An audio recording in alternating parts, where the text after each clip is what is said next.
in this week's waiver wire. Let's start with the quarterbacks, Fabs. I know you're OCD, you like to do this in order, so we'll get to the running backs in a bit. Thank you. First, yeah. Which quarterbacks should we be picking up off the waiver wire this week? It's funny because, I've looked at the percentages in terms of ownership, and I'm still surprised that Justin Fields is not owned in more leagues. He's available. And his numbers have not been awesome. He had a good game this past week. That's why. He's got the Colts. That's a good matchup, but he's the starter. They're 3-0. They're probably going to go 4-0. Russell Wilson is not going to get that job. Even when Russell Wilson's calf is healed, he's not getting that job back. And so Justin Fields has been a top 10 quarterback in fantasy. He should not be on the waiver wire. Sam Darnold, who, by the way, no structural damage in the knee, so he should be good to go. I will say this, Lindsay, I don't love the matchup this week against Green Bay, but he absolutely needs to be owned in more leagues in fantasy. Why? Because he's in a great position in an offense that is really, it's proven that it doesn't matter who the quarterback is. I mean, Nick Mullins was putting up some numbers in that offense. Let's not forget. Sam Darnold I'm not saying that Sam Darnold is Nick Mullins. He's much better than that, obviously. Yes. Thank you. But I don't have Sam Darnold in my top 12 this week at quarterback because of the matchup on the road against Green Bay, but he absolutely needs to be owned in fantasy leagues. And then were you concerned about the matchup last week against Houston? I wasn't as this is a road game against the division rival, so I think this is a little bit tougher. Admittedly, I didn't have Sam Darnold in my top 12 last week either, so I don't know that a lot of people did. But I'm just looking at the stats, and Green Bay is typically pretty tough on quarterbacks at Lambeau. So I'm not starting him unless it's super flex, but he needs to be owned across the board. And then Andy Dalton. Now, that might be his best game that he has all year. Last week, he was phenomenal. He's got Cincinnati this week, revenge game. So he clearly is someone that if you're hurting at quarterback, he's worthy of a pick. And if he plays like this, damn, we might not see Bryce Young again this season. So pretty much every quarterback that has red hair, we're picking up off the waiver wire this week. Well, does Justin Fields have red hair? Darnold. I know. I'm saying you said Darnold. Quarterback. Who else? Let's see. What other figures can we? No, I meant who in the NFL has red hair? Pick them up. That's what I meant. Not all of your waiver wire guys. You haven't mentioned Malik Willis. Malik Willis has to be available also. Yeah, but I think Jordan Love's coming back this week. Well, I would just not. I would still make that ad in case. In a one quarterback league, would you really pick up Malik Willis? What that you've seen from him indicates I should not pick up Malik Willis.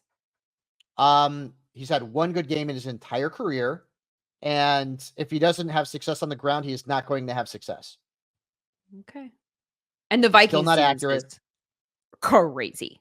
It's a tough matchup. Yeah, I'm just saying. I mean, unless I'm in super flex, I have no interest. So many ways to play fantasy football. Like daily fantasy sports is another way. If your, redraft leagues are not doing so great and you want to get in on the action some other way, are you one of the over 5 million active members on PrizePicks, which is the #1 daily fantasy sports app in America, Michael Fabiano? It's the easiest and most exciting way to play daily fantasy sports. All you do is take 2 to 6 players, look at their stat projections, decide whether or not you think they're going to score more or less on any given. Maybe it's receptions, maybe it's yards, whatever it is. And then just watch the winnings roll in. Jen Piacenti joins us every Wednesday and Friday. She gives us a few different people whose numbers she likes. Maybe you could have taken her advice about Greg Dortch last week, which was his receiving number was like around 29.5. If you had gone more, that would have hit. And so There you go. They're giving you one, Fabs, just like a free square. Yeah, that's it. Caleb Williams passing yards. All he has to do is get one on PrizePicks, and that is every week in September. Just so you know, you guys know I'm not a big fan of Caleb Williams in fantasy, but he did have 363 of those yards this past week. So that's more than one. They are giving you a little bit of a layup here over at PrizePicks because they want you to join the platform and they want you to win. So you get a winner right there with Caleb Williams right off the bat. Okay, so that's one. If you get as few as 4 correct picks, you can win up to 100 times your money on PrizePicks. So download the PrizePicks app today and use the code FANTASYDIRT. You'll get $50 instantly when you play $5. That is code FANTASYDIRT on PrizePicks to get $50 instantly when you play $5. You don't even need to win to receive the $50 bonus. It's guaranteed. That is PrizePicks. Run your game. Let's do the running backs now. And there are several, and they range from players who could have standalone value to handcuffs. And I think Bucky Irving could potentially be on his way to standalone value. And I know, listen, it's a small sample size. It's 3 games, but Rachaad White has a bigger sample size of not being an effective runner. Bucky Irving is a effective runner. So I think we're already starting to see the formation of a backfield committee in Tampa Bay. So you want to have Bucky Irving. I don't know what the status of Joe Mixon and Dameon Pierce is this upcoming week. It's only Tuesday, but Cam Akers, even though he didn't really do well, he had a touchdown and that saved his bacon. He still got the majority of the backfield touches. So like if you're hurting, they're playing Jacksonville, this week. Jacksonville stinks. Braylon Allen, he has got standalone value and he will during the bye weeks. So pick him up. Carson Steele's still floating around out there in a few leagues. He was clearly like the lead back for the Chiefs. And I get it. He didn't put up a huge fantasy total, but again, volume, you're hoping he gets into the end zone, and some people are desperate at running back. Emmanuel Wilson had a really good game in the stat sheets last week, but a lot of it came in the fourth quarter when the Packers were up, but handcuff. He's obviously got a little something going on, and Marshawn Lloyd is on IR. So Wilson, if you have Josh Jacobs, or if you just have a roster spot that you want to fill, is worth a look. And then we talked about Cordero Patterson, who may see more work if Jaylen Warren can't go this weekend. And again, it looks like Najee's good to go. But as Lindsay mentioned, he was wearing a sling. So is he going to be limited? I mean, Patterson's at least worth a sniff in some leagues. Wide receivers. The first one's pretty obvious. Yeah, I know. Look, when a guy scores 3 touchdowns and has 40-something fantasy points, you may want to pick him up. It's DeJuan Jennings. I mean, that's the best game he's ever going to have as an entire career. Yep. And at some point, Debo will be back and Kittle will be back, and then Jennings' value will go down. But right now, I mean, his value is up.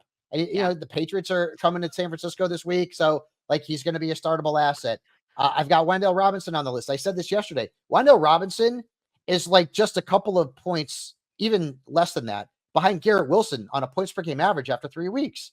They're throwing on the ball, and he's getting targeted a ton. So, he's worthy of a roster spot. I know Malik Neighbors is the guy, and he's been fantastic. But, Robinson's getting enough opportunities in the passing game where he's averaging, almost 12 points a game.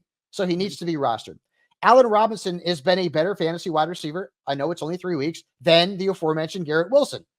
And he's got a rapport with Rodgers dating back to their time together in Green Bay. He should be owned in fantasy leagues. We've talked about Quentin Johnson. Didn't really have a lot of targets in the game this weekend, but he had a touchdown. Now he's got Kansas City coming up. Not a great matchup, but still. Josh Palmer's hurt. So Johnson needs to be on fantasy rosters. Does he have Justin Herbert? Factor that in too. Because I got it. The whole thing kind of. I get it. But also too, think about this. Long term. Kansas City's boat racing the Chargers. Does Taylor Heineke or whoever the quarterback is going to have to throw the ball? I'm not saying to start him this week, but yeah, you mentioned long term. Yep. And then here's a couple of guys not really under the radar, but lesser. Demario Douglas had a good game last week. Maybe he's going to emerge as the number 1 option for the Patriots. He popped in terms of the pass attack. I don't know, but he had double digits last week. Jalen Naylor. Now there's a shot that Jordan Addison comes back this week, which completely eliminates Naylor from the waiver wire conversation. But he had a decent stat line last week. And here's one that I love, and that if he's out there, go get him and play him this week. It's Michael Wilson. He had a good game last week for the Cardinals. They got the Commanders this week. I beg of you, if Trey McBride doesn't play, especially, that's more targets left on the board. Michael Wilson's going to be a sleeper, and he's going to be a favorite sleeper of mine. And what could be a high-scoring game against a defense that can't stop anybody at wide receiver. Tight ends. Who are we picking up? Well, listen, for the first 2 weeks, we were right. Last week, we were wrong, but everything kind of played into Cole Kmet. Cole Kmet snaps are way up. Now, the Bears threw the ball 358 times. Go look it up. All right, I'm kidding, but a lot. And there was no Keenan Allen, so he got the benefit of the doubt.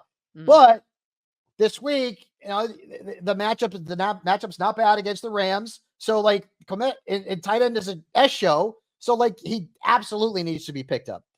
Zach Ertz, who again 8.8 points like last night. It's kind of not great, but it's good at tight end. I mean, And like most of his points came in like the last couple of drives of the game too. But like he's getting targeted and he's playing more snaps than any other tight end in Washington. So, and you got Arizona coming up, could be a high scoring game, and that's a revenge game as well. second, you know, I second love most targets. Second most targets on the team. Who did I tell you to pick up last week? Brenton Strange. Yeah. And he had a touchdown last night, and he might have had more points because he dropped the pass. He's a real good player who also should be on Dynasty League radars if he's not already owned. And listen, Trevor Lawrence likes to throw the ball to his tight end. Like, it is what it is. So he had a good game. He had like 9 points. And again, I'll take that. Tyler Conklin, if you're desperate, I got the Broncos this week. The Broncos just gave up a nice stat line at Cade Otton. So like, again, like we're chasing points at tight end, but that's where we're at right now.